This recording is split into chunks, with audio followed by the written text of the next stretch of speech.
तो आइए आज के इस वीडियो में प्रतिस्थापन विधि से हल करना जानते हैं। तो प्रतिस्थापन विधि हम लोग सीखेंगे। हमारे पास दो समीकरण हैं, दो रेखिक समीकरण हैं जिसको हमें हल करना है। हल करें तो आइए देखते हैं कि दो समीकरण को प्रतिस्थापन विधि से कैसे हल करते हैं और प्रतिस्थापन विधि किसे कहते हैं। तो पहला समीकरण है 2x - y = 2। अब हम लोग यहाँ पर x का मान ज्ञात करेंगे तो y को इस तरफ ले आएंगे, तो जिसको इस तरफ लेके आते हैं इसको ढक लेंगे, तो 2x = 2 जो दिख रहे हैं 2x = 2। अब ये -y इस तरफ जाएंगे तो +y हो जाएंगे। अब 2 को इस तरफ लेकर आना है, 2 को हटाएंगे तो जो दिख रहे हैं वो लिखेंगे x = 2 + y। अब ये 2 गुना में हैं तो इस तरफ आएंगे तो उसका उल्टा भागा हो जाएंगे।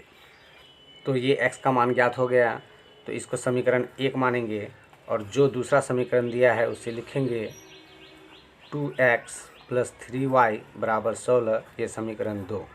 अब समीकरण 2 में समीकरण 1 का मान जो x का मान है वो रखेंगे।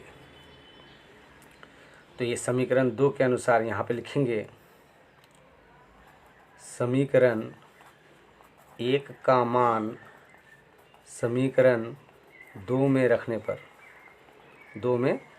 पर तो समीकरण 2 गुना x है तो x का मान हम लोग ये लिखेंगे, यानी x के जगह हम लोग ये मान लिखेंगे 2 + y/2। अब प्लस है प्लस 3y = 16।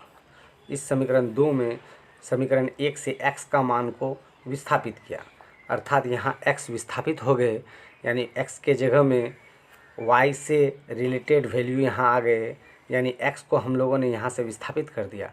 इसी को ही विस्थापन विधि कहा जाता है या प्रतिस्थापन विधि कहा जाता है। तो आइए हम इसको हल करते हैं। तो 2 कट गए तो बचे 2 + y + 3y = 16।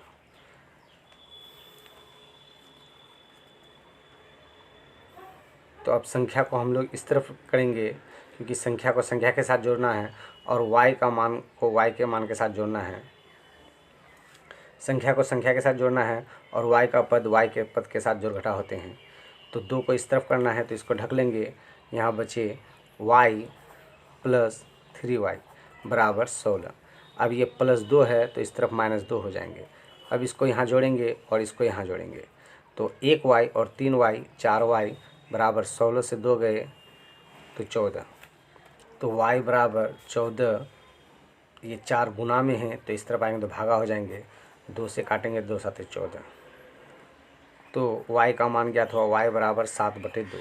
अब ये y का मान को हम समीकरण 1 में भी रख सकते हैं तो x का मान निकल जाएंगे, समीकरण 2 में भी रख सकते हैं जिससे x का मान निकल जाएंगे।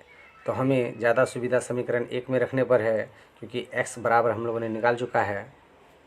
तो अब y = 7/2 को हम लोग समीकरण 1 में रखेंगे, इस समीकरण में। तो अब यहाँ लिखेंगे y = 7/2 समीकरण 1 में रखने पर। तो समीकरण 1 के अनुसार है यहाँ x = 2y, x = 2 + y/2, x = 2 + y का मान 7/2/2। तो x बराबर, अब इसको बट्टे का जोड़ बनाएंगे, इसके नीचे 1 है छुपा हुआ तो ये /2, ये /2 यहाँ आ गया। अब इसका एलसीएम निकालेंगे, 1 और 2 का एलसीएम 2/1 दूना 2, 2 दूना 4 प्लस 2 को 2 से भाग देंगे 1, 1 से 7 को गुना करेंगे 7। तो x बराबर ऊपर हो गए 4 और 7 11/2। अब इस 2 के नीचे /1 छुपा हुआ है। अब इसको, इस भिन्न को पलटेंगे तो हम लोग x बराबर, ये 11/2 है, 11/2। अब इस भिन्न को उलटने पर गुना हो जाएंगे और 2/1 है तो 1/2 हो जाएंगे। तो इस प्रकार x बराबर 11 के 11, 2 दूना 4। तो अब हम लोग लिखेंगे अतः x बराबर 11/4 और y बराबर 7/2। ये हमारा हल है आंसर। तो आज के इस वीडियो में हम लोगों ने सीखा प्रतिस्थापन विधि। हमें 2 समीकरण दिए जाएंगे, हमें किसी एक समीकरण से x का मान को निकाल देंगे और उस मान को समीकरण 2 में इस प्रकार हम लोग विस्थापित कर देंगे। x के जगह x के मान को समीकरण 1 के मान को समीकरण 2 में विस्थापित कर देंगे। इसी क्रिया को विस्थापन विधि कहते हैं। इसी क्रिया से हल करने को विस्थापन विधि कहते हैं। तो अब मिलते हैं हम लोग नेक्स्ट वीडियो में लुप्तीकरण विधि के साथ। नेक्स्ट वीडियो में हम लोग सीखेंगे कि लुप्तीकरण विधि से 2 समीकरण को कैसे हल किया जाता है। धन्यवाद।